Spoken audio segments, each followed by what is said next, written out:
محمد مصطفیٰ آئے بہاروں پر بہار آئی، محمد مصطفیٰ آئے بہاروں پر بہار آئی، زمیں کو چومنے جنت سے خوشبو بار بار آئی، اور وہ آئے تو منادی ہو گئی صائم زمانے میں، بہار آئی بہار آئی بہاروں پر بہار آئی۔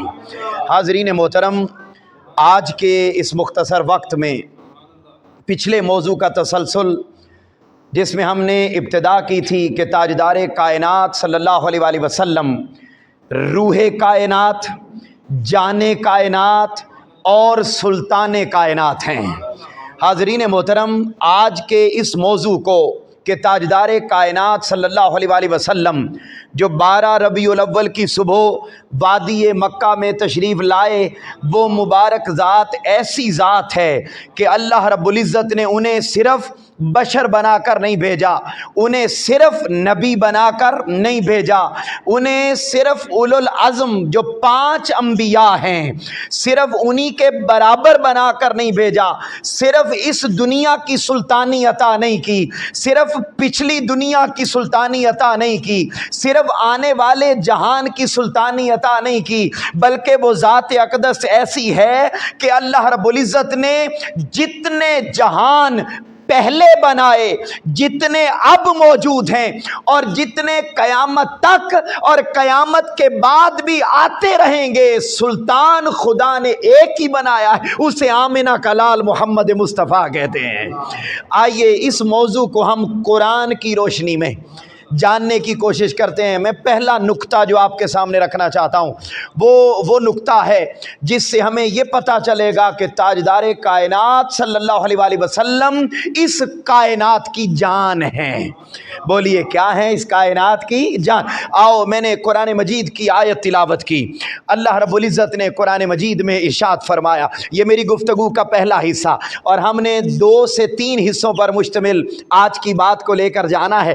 آئیے ذرا ابتدا کرتے ہیں۔ اللہ رب العزت نے قرآن مجید میں ارشاد فرمایا، سنریہم آیاتنا فی الآفاق وفی انفسہم، فرمایا ان قریب ہم آپ کو اپنی نشانیاں تمہارے اندر بھی دکھائیں گے اور اپنی نشانیاں اس جہان کے باہر کائنات میں بھی دکھائیں گے۔ حاضرین محترم، یہ پہلا نقطہ میرا 3 سے 5 منٹ کے درمیان، اس کو مکمل کر کے میں اپنے اصل موضوع کی طرف آنا چاہتا ہوں اور قرآن سے سمجھانا چاہتا ہوں کہ تاجدار کائنات کو اللہ نے سلطان کائنات بنا کر بھیجا ہے۔ حاضرین محترم، یہ جو ہمارا جسم اور یہ ہماری باہر والی کائنات، اللہ رب العزت نے اس آیت قرآنی میں 2 عالموں کا ذکر کیا۔ بولیے کتنے عالموں کا ذکر کیا؟ 2۔ ایک عالم وہ ہے عالمین جہان، ایک جہان وہ ہے جو سر سے لے کر پاؤں تک ہمارے جسم کے اندر پایا جاتا ہے، ایک جہان وہ ہے جسے ہم اپنی آنکھوں سے دیکھتے ہیں۔ یہ سر سے لے کر پاؤں میں پایا جانے والا جہان، اس میں دماغ ہے، آنکھیں ہیں، ناک ہے، چہرہ ہے، زبان ہے، جس کو آپ جسم کے اعضاء بولتے ہیں۔ ایک جہان یہ، ایک جہان وہ جسے ہم چاند، ستارے، سیارے، آسماں، فضائیں، ہوائیں، کہکشائیں، یہ ساری کائنات جو ہمیں باہر نظر آتی ہے۔ حاضرین محترم، یہ 2 کائناتیں، فرمایا سنریہم آیاتنا فی الآفاق وفی انفسہم، اے لوگو ہم آپ کو اپنی نشانیاں دکھائیں گے، تمہارے اندر بھی اور تمہارے باہر بھی، یعنی ایک اس کائنات میں دکھائیں گے، ایک اس کائنات میں دکھائیں گے جسے تم اپنی آنکھوں سے دیکھتے ہو۔ حاضرین محترم، اللہ رب العزت نے اس آیت میں کتنے جہانوں کی بات کی؟ 2۔ کتنی کائناتوں کی بات کی؟ 2۔ کتنے عالموں کی بات کی؟ 2۔ یاد رکھ لیں، جن 2 عالموں کا ذکر اللہ رب العزت نے اس آیت قرآنی میں کیا، یہ دونوں عالم ایسے ہیں کہ ان میں بہت ساری چیزیں ایک دوسرے سے ملتی ہیں۔ مثلاً ہم اس کائنات کی بات کرتے ہیں جو سر سے لے کر پاؤں تک، اس کائنات میں اگر آپ کا دماغ کام کرنا چھوڑ جائے تو آپ کی آنکھیں ٹھیک طرح کام کر سکتی ہیں؟ بولیے نہیں. آپ کی زبان ٹھیک طرح کام کر سکتی؟ آپ کے جسم کے اعضاء ٹھیک طرح کام کر سکتے ہیں؟ نہیں. آپ کو بخار ہو جائے تو بتائیے ساری کائنات یہ جو سر سے پاؤں تک ہے یہ ڈسٹرب ہو جاتی ہے یا نہیں؟ اس کا مطلب یہ ہوا کہ یہ جو کائنات سارے کی ساری ہے یہ آپس میں ایک دوسرے کے ساتھ جڑی ہوئی ہے. ایک چیز اگر صحیح ہوگی تو باقی بھی ساری صحیح ہوں گی، ایک چیز خراب ہو گئی تو باقی بھی ساری. دوستو بالکل اسی طرح جیسے اس کائنات کی ہر شے آپس میں جڑی ہوئی ہے، ویسے ہی وہ کائنات جسے ہم دیکھتے، جس میں ستارے، جس میں سیارے، جس میں فضائیں، جس میں کہکشائیں، جس میں ساری کائنات بستی ہے، اس کی بھی ساری چیزیں آپس میں جڑی ہوئی ہیں. اگر ستارے اپنی جگہ سے ہل جائیں یا چاند اپنی جگہ سے ہل جائے، قرآن بولتا ہے، فرماتا ہے کہ چاند اور سورج اپنے اپنے مدار میں چل رہے ہیں. اگر سورج اپنا راستہ بدل دے تو چاند، سورج، ستارے، سارے سیارے وہ بھی ٹھیک طریقے سے چل، کائنات تباہ ہو جائے گی. اور اسی کو تو قیامت کہتے ہیں، اذا زلزلت الارض زلزالہ.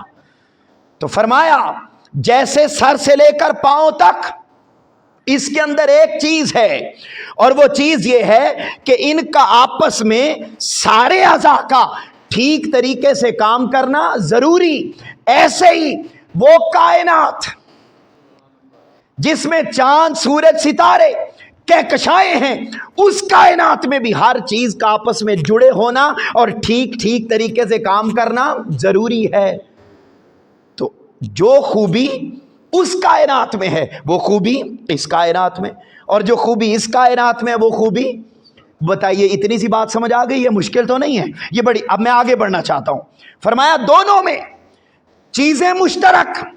اب ذہنوں میں سوال پیدا ہوا، باری تعالیٰ تو نے قرآن میں فرمایا دو کائناتیں ہیں، ان دو کائناتوں میں آپس میں چیزیں بھی بہت ساری ملتی ہیں. باری تعالیٰ اس کائنات کو تو نے روح دی، تو کیا اس کائنات کو بھی روح دی؟ جس کائنات کو ہم اپنی آنکھوں سے دیکھتے ہیں، باری تعالیٰ کیا اس کائنات کو تو نے روح دی؟ فرمایا ہاں، جیسے میں نے اس کائنات میں وَنَفَخْتُ فِيهِ مِن رُوحِي اپنی روح پھونک کر میں نے اس کائنات کو آباد کیا ہے، ایسے ہی اس کائنات کو آباد کرنے کے لیے بھی میں نے ایک ذات کو روح بنا کر بھیجا. پوچھا باری تعالیٰ وہ ذات کون سی ہے جس کو تو نے اس کائنات کی روح بنا کر بھیجا؟ فرمایا وہ ذات کوئی اور نہیں، آمنہ کا لال محمد مصطفیٰ ہے. حاضرین محترم، ذہنوں میں سوال آتا ہے کہ یہ تو کوئی ایسے آپ نے محبت کی بات کر دی، دلیل بھی دیں. آؤ دلیل دیتا ہوں دو. پہلی سنیے، تاجدار کائنات صلی اللہ علیہ وآلہ وسلم معراج کی رات آئی. بولیے کون سی رات آئی؟ معراج کی رات آئی. تاجدار کائنات صلی اللہ علیہ وآلہ وسلم حضرت ام ہانی کے گھر میں جلوہ فرما تھے. آپ محو استراحت تھے، آرام فرما رہے تھے.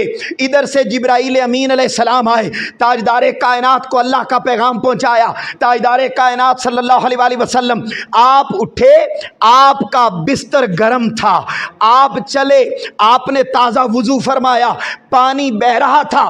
تاجدار کائنات صلی اللہ علیہ وسلم براق کی سپیڈ کے ذریعے جیسے ہی اس کائنات سے باہر نکلے، ہزاروں سال، لاکھوں سال، وہ جتنے وقت بھی گزرا، اللہ اور اس کے رسول سے آپس کی دونوں کی ملاقات ہوئی. تاجدار کائنات واپس پلٹے. جیسے ہی واپس پلٹے تو وہ جو بستر تھا جو جاتے ہوئے گرم چھوڑ کے گئے تھے وہ وہیں گرم رک گیا تھا. تاجدار کائنات جیسے وضو کر کے تشریف لے گئے، وہ وضو کا پانی وہیں رک گیا. واپس پلٹے تو بستر بھی گرم تھا، وضو کا پانی بھی اسی طرح بہ رہا تھا. دوستو پتہ چلا کہ وہ وہ گرم کیوں تھا؟ وقت تو اچھا خاصا گزار کے آئے تھے بھائی، کوئی ہربنس پورا پل پہ تو گئے نہیں تھے، کروڑوں میل کا سفر طے کیا، گئے، اللہ سے ملاقات کی، واپس پلٹے تو بستر بھی گرم تھا، پانی بھی اسی طرح بہ رہا تھا، وہ کیا ہوا تھا؟ وہ یہ ہوا تھا کہ چونکہ تاجدار کائنات صلی اللہ علیہ وسلم اس کائنات کی جان ہیں، جیسے سر سے لے کر پاؤں تک پائے جانے والے جسم کی ایک جان ہے، ایسے ہی رسول پاک اس کائنات کی جان ہے۔ جب جان جسم سے نکل جائے تو جسم مردہ وہیں رک جاتا ہے۔ تاجدار کائنات صلی اللہ علیہ وسلم بھی جب اس کائنات سے باہر نکلے تو آپ کا باہر نکلنا تھا، وہ بستر وہیں گرم رک گیا، وہ پانی جو بہ رہا تھا وہ وہیں رک گیا۔ جب آقا واپس پلٹے، پانی وہیں سے پھر بہنے لگ گیا، بستر ویسے ہی گرم کا گرم پایا گیا۔ اور صرف یہی نہیں، اب قیامت آئے گی۔ کیا آئے گی؟ قیامت۔ تو احادیث کو پڑھیے، تاجدار کائنات صلی اللہ علیہ وسلم نے فرمایا جب قیامت آئے گی تو سب سے پہلے میرے مدینہ کو اٹھا لیا جائے گا۔ باری تعالیٰ حکمت سمجھ میں نہیں آئی، یہ اپنے نبی کا مقام و مرتبہ سمجھو، اپنے نبی پاک کی عظمت اور شان سمجھو کہ انہیں محض ایک نبی سمجھ لینا اور یہ سمجھنا کہ انہیں تو پتہ ہی 40 سال کے بعد چلا تھا کہ میں نبی ہوں، اور یہ سمجھنا کہ بعد میں سارا کچھ پتا نہیں۔ ایک کن فیکون تے کل دی گل ہے، اسا ازل و پریت نبھائی، اٹھایا جائے گا۔ حاضرین محترم، اس کائنات پر قیامت آ جائے گی، اب اگلا جہان آباد کرنا ہے۔ محمد مصطفیٰ صلی اللہ علیہ وسلم کو سب سے پہلے وہاں منتقل کر دیا جائے گا۔ جیسے آپ اگلے جہان میں منتقل ہو جائیں گے، یہاں موت آ جائے گی، وہاں زندگی کی بہاریں شروع ہو جائیں گی۔ تو تاجدار کائنات صلی اللہ علیہ وآلہ وسلم کو اللہ رب العزت نے کیا بنا کر بھیجا؟ جان کائنات۔ بولیے کیا بنا کر بھیجا؟ جان کائنات۔ میں نے 3 اگزامپل دی۔ آقا علیہ الصلوۃ والسلام، یہی وجہ تھی کہ جب اس کائنات کو بنایا اور جب ابھی وقت نہ تھا، جب ابھی سورج نہ تھے، ستارے نہ تھے، کائنات میں ابھی کوئی شے موجود نہ تھی، تو اس وقت بھی سب سے پہلے جس ذات اقدس کو اللہ رب العزت نے بنایا وہ ذات بھی کوئی اور نہیں تھی۔ ابتدا میں بھی اپنے نور سے جس ذات کو تخلیق کیا اس کا نام بھی نور محمد مصطفیٰ صلی اللہ علیہ وسلم۔ تو اس کائنات کی ابتدا جان کائنات، روح کائنات، اور اس کائنات کے جسم کے اندر روح بن کر دھڑکنے والی ذات، اور جب اس کائنات کو ختم کیا جائے گا اس کو پھر زندگی دینے والی ذات وہ کوئی اور نہیں۔ ہماری خوش قسمتی ہے کہ اللہ نے وہ محبوب ہمیں عطا فرما دیا، اور اس محبوب کا نام محمد مصطفیٰ صلی اللہ علیہ وآلہ وسلم ہے۔ حاضرین محترم، یہ وہ نبی مکرم ہیں جن کے بارے میں نے بتایا کہ وہ نور کائنات، وہ روح کائنات، وہ جان کائنات ہیں۔ آؤ اب میں قرآنی آیات ایک ایک کر کے آپ کے سامنے پڑھتا ہوں، اور قرآنی آیات سے جانتے ہیں کہ اللہ رب العزت نے آپ کو پچھلے جہانوں میں بھی، دوستو تورات اور انجیل یہ پچھلی کتابیں تھیں، پچھلے انبیاء بھی رسول پاک کی آمد کا ذکر کرتے رہے۔ پچھلی کتابیں تورات اور انجیل وہ بھی حضور کی آمد کا، بولیے نا، پچھلی کتابوں میں انبیاء نبی آخر الزمان محمد مصطفیٰ صلی اللہ علیہ وسلم کی آمد کا تذکرہ کرتے رہے۔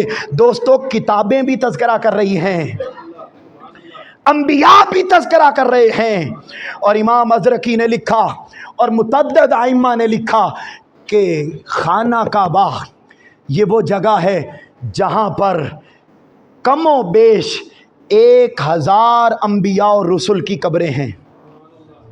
مکہ مکرمہ میں کتنے انبیاء کی قبریں؟ 1000 انبیاء اور رسل کی قبریں ہیں۔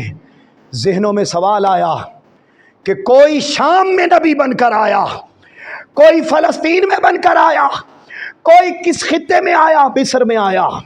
بھائی دور دراز علاقوں میں انبیاء آتے رہے، وہ مکہ میں کیسے دفن ہو گئے؟